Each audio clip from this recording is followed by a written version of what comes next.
In today's video, I'm going to teach you how to export your site's code for free in Webflow. To get started, open your project in the Webflow Designer.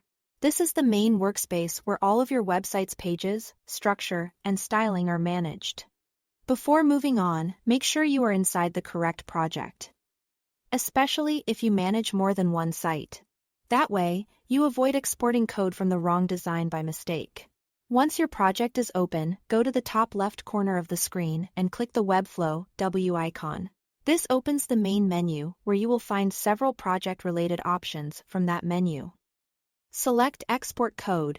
As soon as you click it, Webflow will open the Export Code window. This is the area where Webflow prepares your site files so you can download them as a zip archive. At this point, Webflow may show a message indicating that you need to upgrade your plan before the export feature becomes available. If that prompt appears, you will need to activate a plan that includes code export access before you can continue.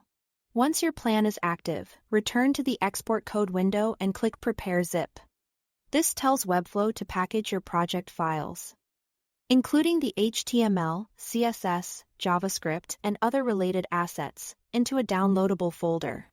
Give it a moment while the zip file is generated.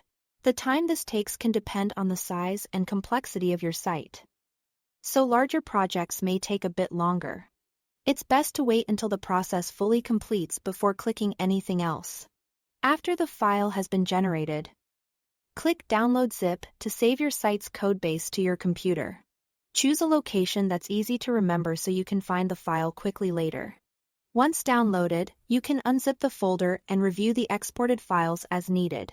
One helpful tip is to keep your exported files organized in clearly named folders, especially if you plan to make updates or share them with a developer. Also, remember that if you make changes in Webflow later, you will need to export the code again to get the latest version of your site. And that's it. Thanks for watching.